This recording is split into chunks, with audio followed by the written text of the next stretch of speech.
सबसे पहले आप स्वीकार करें दीपा भूषण का नमस्कार। साहित्य सरिता कार्यक्रम में आप सभी का हार्दिक स्वागत है। आज मैं आपकी मुलाकात एक ऐसी शख्सियत से कराने वाली हूं जिनका नाम साहित्य जगत में बेहद चर्चित है और उनका नाम बेहद आदर के साथ साहित्य में लिया जाता है। जी हाँ, मैं बात कर रही हूं सुधा अरोड़ा जी की। सुधा जी नमस्कार। आपका आज के इस कार्यक्रम में हार्दिक स्वागत, अभिनंदन। धन्यवाद। सुधा जी, इतने दशकों से आप इस क्षेत्र में जुड़ी हैं, बहुत कुछ आपने लिखा, बहुत कुछ हम आज भी पढ़ रहे हैं, पर हमारे दर्शक सबसे पहले आपसे जानना चाहेंगे कि आपने अपना लेखन कार्य कैसे शुरू किया। इसकी शुरुआत कलकत्ता से ही हुई, जहाँ मैं पली बढ़ी। वैसे मेरा जन्म लाहौर का है, लेकिन माँ डिलीवरी के लिए गई थी लाहौर और फिर 40 दिन की मैं थी तो आ गई, तब तक विभाजन नहीं हुआ था। कलकत्ता में मेरे पिता का बहुत ही साहित्यिक रुझान था और उनके बहुत से मित्र भी थे जो साहित्यकार थे। तो माँ और पिता दोनों का साहित्यिक रुझान होने के कारण जाहिर है वो शुरू से ही किताबों के बीच ही हम पले बढ़े, तो किताबों के साथ ही बड़े हुए। तो कलकत्ता से जुड़ी कुछ और यादें जो आप हमारे दर्शकों को बताने चाहेंगी, जो आपके बचपन की हों। कलकत्ता देखिए मेरा बहुत ही प्रिय शहर है। कोई मुझे कहे कि किसी एक शहर का नाम लो तो मैं बेझिझक कहूँगी कलकत्ता, क्योंकि जहाँ आपकी जड़ें होती हैं उनसे आपको बहुत गहरा लगाव हो ही जाता है। और कलकत्ता अपने आप में एक अनूठा शहर है। जो खासियत, जो आत्मीयता कलकत्ता में है और वहाँ के लोगों में है, वो आपको दिल्ली, बम्बई, चेन्नई कहीं नहीं मिलेगी। तो मेरा बहुत प्रिय शहर है और मेरी बहुत सी यादें जुड़ी हैं। हम लोग एक बहुत ही पुराने से चौल टाइप के घर में रहा करते थे, जहाँ नीचे बच्चे पहाड़ा पढ़ते थे और वो आवाज़ ऊपर तक आती थी। मैं दूसरी क्लास से पहले किसी स्कूल में नहीं गई और वहीं पर उसी पाठशाला में मैं बड़ी हुई। पहाड़े मैंने वहीं सीखे। बहुत सी यादें हैं, अनगिनत यादें हैं, बस वो मैं लिख रही हूँ अपनी आत्मकथा में। वो तो समय समय पर आता रहता है आप जी। और मैंने सुना है कि आप अपनी माताजी को बीजी कहा करती थी और उन्हें भी कविताएं लिखने का बहुत शौक़ था। वो बहुत अच्छा लिखती थी और आपके पिता भी लिखते थे।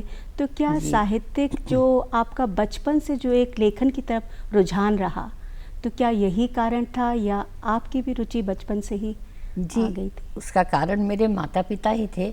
माँ को मैं बीजी कहती थी और मेरे माता पिता की एक दिलचस्प बात आपको बताऊं कि मेरे पिता अपने परिवार में पढ़ने में पहली पीढ़ी थी जिसने बीकॉम किया और मेरी माँ अपने परिवार में पहली पीढ़ी थी जिन्होंने लाहौर से प्रभाकर पास किया, जो बीए के बराबर था। और वो साहित्य रत्न में प्रवेश ले चुकी थी, तब तक उनकी शादी हो गई और उनको आना पड़ा। तो पढ़ाई में ये पहली पीढ़ी आई थी मेरे माता पिता की और उनको बहुत ज़्यादा साहित्य में रुझान था और हमारे घर साहित्यकारों का आना जाना भी था। मेरे पिता कलकत्ता में जहाँ पढ़ते थे वहाँ उन्हें पंडित जनार्दन भट्ट, रामनाथ सिंह, प्रभुदयाल अग्निहोत्री जी ने पढ़ाया था। तो उनका पूरा साहित्यिक परिवेश था और वो कहीं विरासत में मिला हुआ नहीं था। मेरे दादा बिल्कुल निरक्षर थे, सिर्फ अपना सिग्नेचर कर लेते थे। तो पिता का अपना रुझान था और वो माहौल उन्होंने खुद अपनी दिलचस्पी से बनाया। हमारे यहाँ उस वक्त की विप्लव और हंस, इन सब के विशाल भारत, इनके सारे अंक जिल्द मढ़ा के रखे हुए थे, जो हमने बाद में महात्मा गांधी अंतर्राष्ट्रीय विश्वविद्यालय को डोनेट कर दिए। तो पिता के पास बहुत साहित्यिक संपदा थी, पर वो चूँकि व्यवसाय में थे इसलिए वो लिखने में ज़्यादा रुचि नहीं ले पाए, समय भी नहीं मिल पाया, पर वो भी करते रहते थे। माँ कविताएं लिखती थी और पिता रविंद्रनाथ टैगोर की गीतांजलि का अनुवाद करते थे हिंदी में और गाते भी थे। तो पूरा साहित्यिक परिवेश मुझे वहीं से मिला। यही कारण था कि आप में भी बचपन से ही असर आ गया। और मैंने सुना है कि आप स्कूल में भी काफ़ी कविताएं लिखती थी अपने 13-14 साल की उम्र में, और वो स्कूल की मैगजीन में छपा करती थी। छपा करती थी कविताएं। तो एक तरह से वो तो सभी लोग लिखते हैं, वो कोई ख़ास बात नहीं थी। लेकिन पूरा ठीक तरह से लेखन शुरू हुआ जब मैं 16 साल की थी जी। और उससे भी बड़ा इत्तेफाक ये था कि वो कहानी, जो पहली कहानी लिखी, वो सारिका में स्वीकृत हो गई थी। तो वो एक स्वीकृति से ही बहुत हौसला मिला और फिर मैंने लिखना शुरू किया। तो सारिका में स्वीकृति के बाद कहानी छपने में 1 साल का वक्त लगा, 1-1.5 साल का, और उस बीच मेरी रचनाएं और दूसरी पत्रिकाओं में छप गई थी। यहाँ तक कि धर्मयुग में भी मेरी कहानी जब आई थी तब मैं 19 साल की थी। अच्छा। धर्मयुग में पहली कहानी जब छपी थी तब मैं 20 साल की भी नहीं हुई थी, 19 साल की थी। बहुत ही। तो जी, ये एक तरह से शुरुआत, तो उस वक्त के आलोचक कहते थे कि धूमकेतु की तरह साहित्याकाश में ये आई हैं। और सुधा जी, अक्सर मेरे जेहन में एक सवाल आता है जी। कि जब आप कविता, कहानी, उपन्यास या कोई भी विधा लिखती तो इसके पीछे कोई कारण होता है, कोई वाकया होता है, या आप ऐसे ही लिख देती हैं, विचार आपके मस्तिष्क में आता है? इस बारे में कुछ बताएं। कोई भी लेखक ऐसे ही नहीं लिखने लगता, उसके पीछे एक बहुत बड़ी वजह होती है, एक चिंगारी होती है, एक बेचैनी होती है। मेरा लिखने का कारण बेशक बहुत निजी था, क्योंकि मैं बचपन में बहुत बीमार रहती थी और मुझसे छोटे 7 भाई बहन थे। तो माँ के पास इतना वक्त नहीं था कि वो मेरे पास आकर बैठें, तो उन्होंने मुझे डायरी पकड़ा दी और कलम दे दी कि लिखा करो। माँ तो खुद लिखती थी, हालांकि उस वक्त छपने का माहौल नहीं था, तो माँ अपनी कविताएं छुपा छुपा कर रखती थी किताबों में, पर मेरे लिए उन्होंने खुली छूट दे दी कि लिखो। तो वो एक तरह से बीमारी से मानसिक तौर पर निजात पाने के लिए लिखना शुरू किया। और मेरी पहली लिखी हुई कहानी का शीर्षक था एक सेंटिमेंटल डायरी की मौत, और वो वही कहानी सारिका में छपी थी। सारिका उस वक्त की बड़ी चर्चित पत्रिका थी, तो वहाँ से शुरुआत हुई और फिर उसके बाद कोई बाधा नहीं थी लिखने में, और छपने में तो बिल्कुल नहीं थी। एक औरत की नोटबुक, ये भी आपकी काफ़ी चर्चित रही, इसके बारे में कुछ विस्तार से बताएं। एक औरत की नोटबुक तो मैंने बहुत बाद में लिखी। वो एक तरह से देखिए, मेरा लेखन पूरी तरह से एक नियमित गति से नहीं चला, बीच बीच में उसमें बहुत अवरोध आए।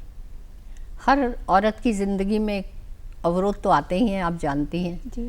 तो एक लंबे अवरोध के बाद मेरे लेखन की लेखन का जो ढर्रा था वो बिल्कुल बदल गया।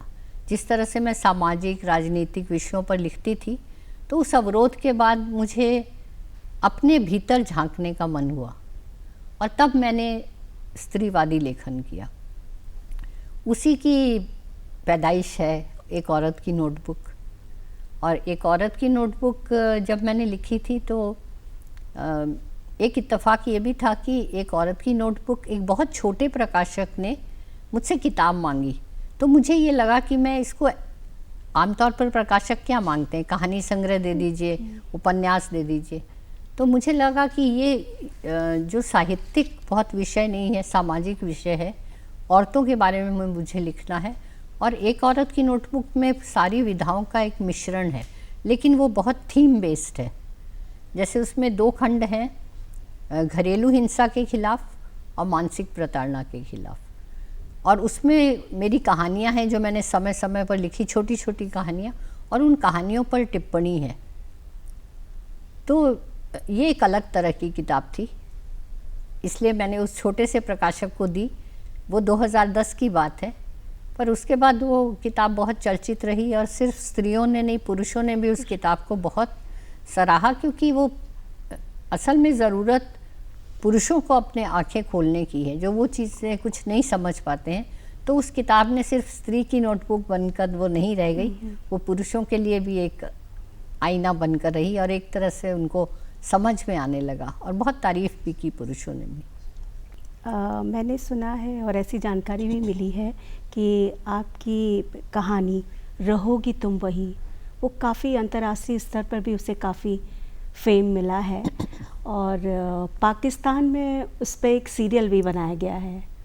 जी, रहोगी तुम वही कहानी दरअसल मेरी 12-13 साल के अवरोध के बाद, चुप्पी के बाद, जब मैंने 12 साल कुछ भी नहीं लिखा, उसके बाद लिखी गई वो पहली कहानी थी। सिर्फ 4 पन्नों की कहानी थी और उस कहानी को मैंने एक छोटी पत्रिका को भेजा था जो मुझसे कहानी की फरमाइश कर रहे थे। तो उन्होंने कुछ नाक मुँह सिकोड़ के कहा कि ये कोई कहानी है, इसमें तो ये कहानी का फॉर्म ही नहीं है, इसमें तो संवाद ही संवाद है। और कहीं ऐसा होता है कि सिर्फ एक आदमी पुरुष ही बोलता रहे, औरत चुप रहे। लेकिन वही तो उस कहानी की टेक्निक थी। तो फिर मैंने उनसे कहा कि मैं आपको दूसरी कहानी भेजती हूँ, और वो कहानी मैंने वापस ले ली। वो कहानी फिर मैंने हंस को भेजी और 1994 में 13 साल के बाद वो कहानी हंस के पन्नों पर छपी थी, और छपते ही वो कहानी चर्चा में आ गई। उस कहानी का जैसे ही अंग्रेज़ी में अनुवाद हुआ और अभिव्यक्ति ने उसको लिया, तो उसके बाद तो ये लंदन में नेहरू सेंटर में सईद जाफरी, जो बहुत अच्छे अभिनेता थे, उन्होंने कहानी का अभिनय पाठ किया। और जगह जगह पूरे विश्व में, मतलब ऐसी ऐसी भाषाएं जिनका मैंने नाम भी नहीं सुना था कि एक ताजिकी भाषा होती है, ताजिकी में भी उसका अनुवाद किया गया। इटली, रोम, फ्रांस, जर्मनी, सब जगह उसका स्ट्रीट प्ले किया गया।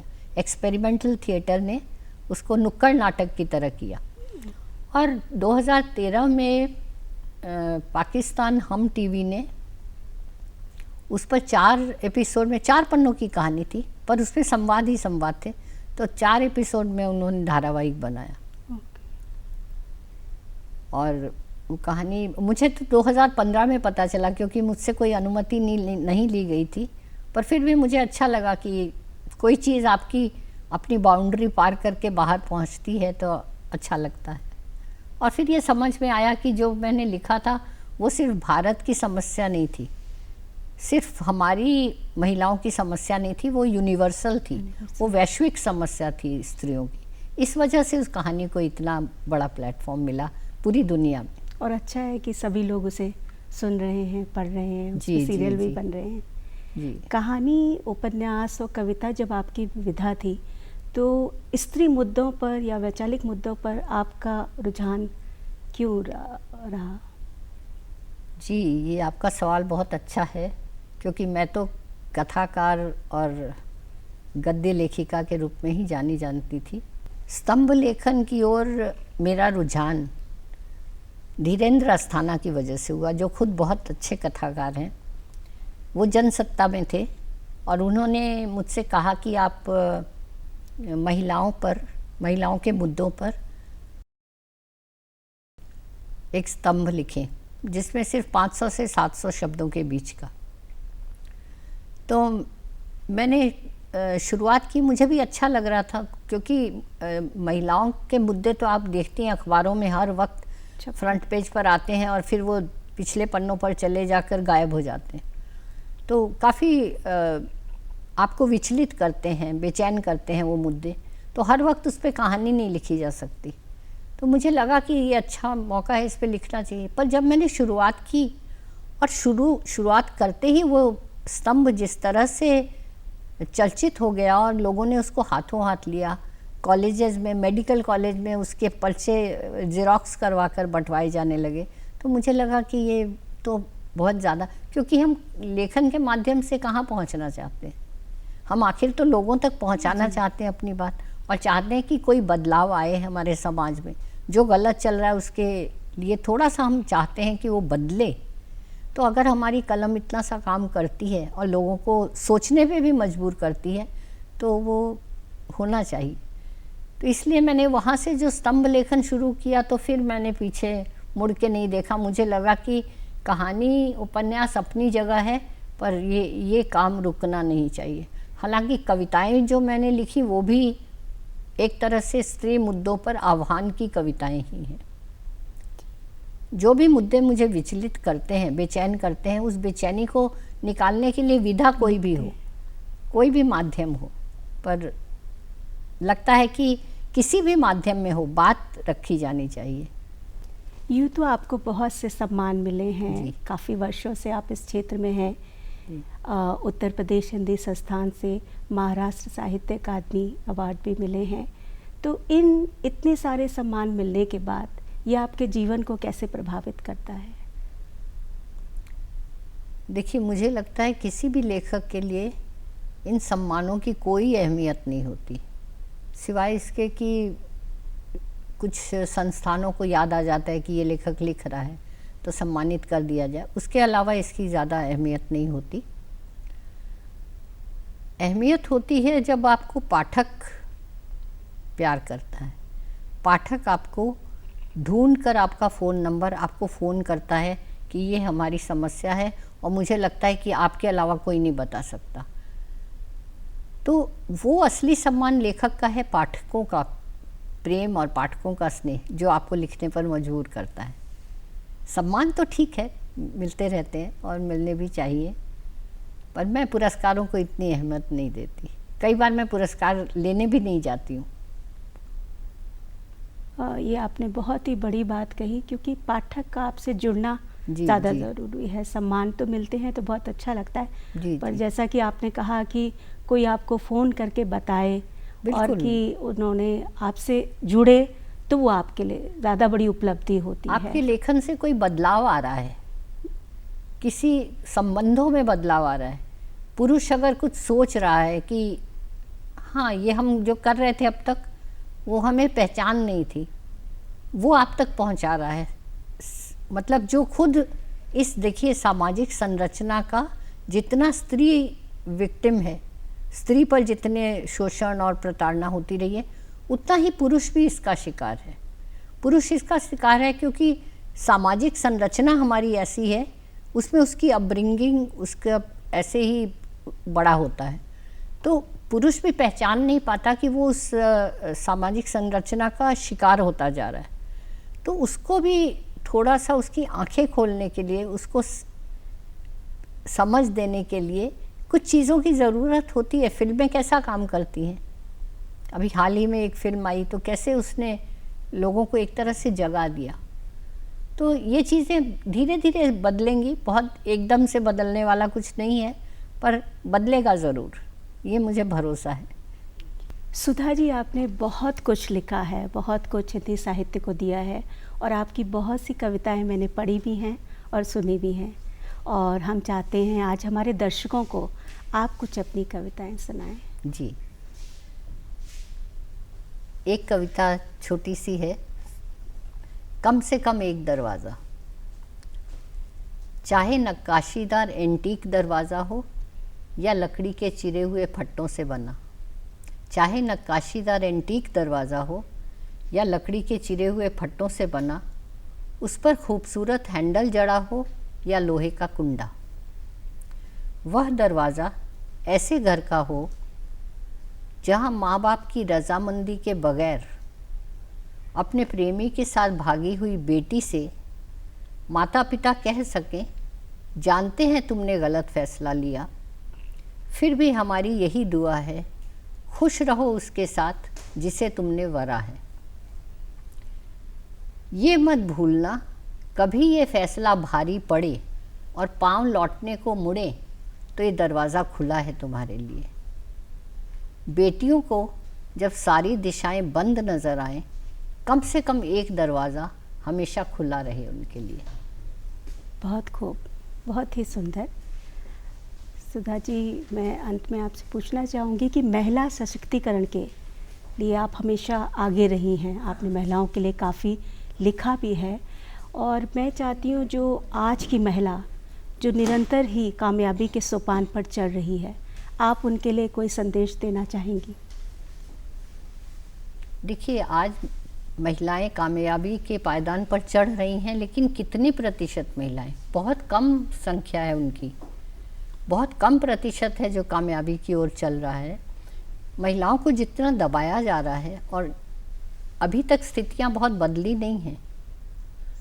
मैं ये कहना चाहती हूँ कि महिलाओं में एक बहनापा होना बहुत ज़रूरी है। देखिए, पुरुषों में भाईचारा है, लेकिन महिलाओं में उतना बहनापा नहीं है जितना हमारे आगे बढ़ने के लिए ज़रूरी होता है। वो बहुत ज़रूरी है कि हम स्त्रियों को एक अपना हाथ बढ़ाकर स्वागत करें उनका, और उन्हें दबाएं नहीं, उन्हें कुचले नहीं, उन्हें पीछे न धकेलें। वो तो आगे बढ़ना चाहती हैं, क्योंकि स्त्रियों के ये जीन्स में है कि वो जिस तरह से वो पूरे घर का मैनेजमेंट करती है वैसे ही वो बाहर भी कर सकती है, और वो उसने दिखा दिया है। घर से बाहर निकल कर भी आज जो महिलाएं हमेशा घर में कैद रहती थी वो भी और बुर्के और घूंघट को छोड़कर आगे आ रही हैं।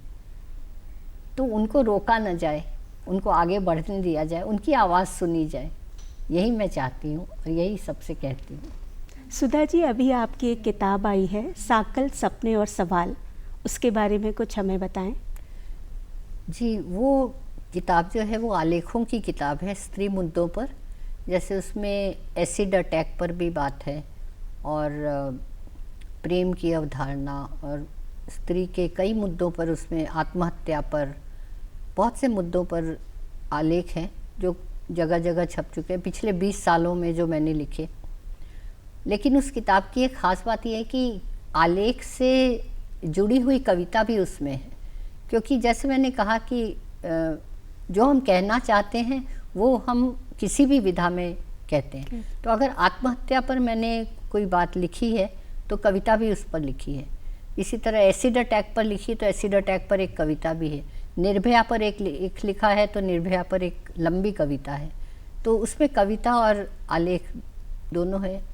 चूँकि आलेख बहुत एक नीरस विधा है तो उसको थोड़ा सा ज़्यादा पठनीय बनाने के लिए उसको बहुत आसान भाषा में, बहुत उसमें सैद्धांतिकी मैंने नहीं बघारी है, सिर्फ ये कि लोगों तक बात पहुँचे। और हमारे भारतीय समाज में जिस तरह की स्थितियाँ हैं उसी से जुड़ी हुई बातें लिखी हैं।